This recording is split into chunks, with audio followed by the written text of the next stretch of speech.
Bench న్యూస్‌కి స్వాగతం.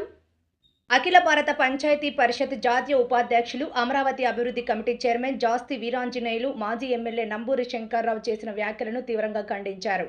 పత్రికల్లో వెలువడిన నివేదికల ప్రకారం అమరావతి విషయంలో నిరాధార ఆరోపణలు, అపోహలు సృష్టించే ప్రయత్నాలు జరుగుతున్నాయని, వాటిని ప్రజలు గమనిస్తున్నారని పేర్కొన్నారు. అమరావతి నిర్మాణం విషయంలో లక్షల కోట్ల అవినీతి అంటూ వైసీపీ నాయకులు చేస్తున్న ఆరోపణలు పూర్తిగా రాజకీయ ప్రేరేపితమని ఆయన స్పష్టం చేశారు. గత 5 సంవత్సరాలు అధికారంలో ఉన్నది వైసీపీ ప్రభుత్వమే కాబట్టి నిజంగా అవినీతి జరిగి ఉంటే ఎందుకు నిరూపించలేకపోయారో సమాధానం చెప్పాలని ప్రశ్నించారు. ఏసీబీ, సిఐడి వంటి సంస్థల ద్వారా విచారణలు జరిపించినప్పటికీ ఎలాంటి స్పష్టమైన అవినీతి నిరూపణ జరగలేదని గుర్తు చేశారు. ఏ అవినీతి నిరూపించలేకపోయినా అవినీతి అనే మాటను పదే పదే ఉచ్చరిస్తూ ప్రజలను మభ్యపెట్టడం వైసీపీ నాయకుల నైజమైందని ఆయన విమర్శించారు. వాస్తవానికి అమరావతిని అడ్డగించి అభివృద్ధిని నిలిపివేసి రాష్ట్రాన్ని రాజధాని లేని పరిస్థితికి నెట్టిన బాధ్యత వైసీపీ ప్రభుత్వానిదేనని స్పష్టం చేశారు. ఇక ప్రస్తుతం పెదకూరుపాడు ఎమ్మెల్యే భాష్యం ప్రవీణ్ 100 రోజులు 100 గ్రామాలు కార్యక్రమం ద్వారా ప్రజలతో నేరుగా మమేకమై గ్రామంలోనే సమస్యను పరిష్కరిస్తూ అభివృద్ధి దిశగా కృషి చేస్తున్నారని ఆయన అభినందించారు. అంతేకాకుండా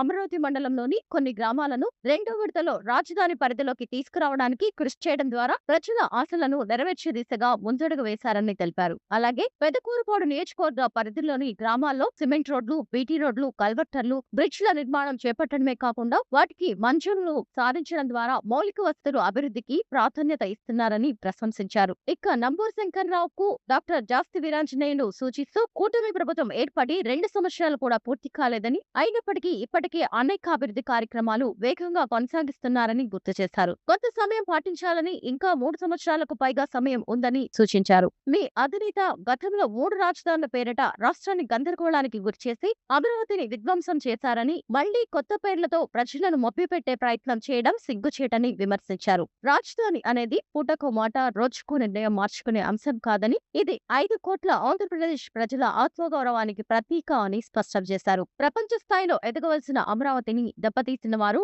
ఇప్పుడు అభివృద్ధిపై మాట్లాడడం విచిత్రమని, ప్రజలు ఇక అబద్ధాలను నమ్మే పరిస్థితిలో లేరని హెచ్చరించారు. పత్రికా కటింగ్స్ లో వెలువడిన విషయాలు కూడా వైసీపీ ఆరోపణల అసత్యాన్ని బయటపెడుతున్నాయని పేర్కొన్నారు. ఇకనైనా వైసీపీ నాయకులు బాధ్యతాయుతంగా ప్రవర్తించి ప్రజలను తప్పుదోవ పట్టించే ప్రచారాలను నిలిపివేసి తమ తప్పులను అంగీకరించి ప్రజలకు క్షమాపణలు చెప్పాలని డాక్టర్ జాస్తి వీరాంజనేయులు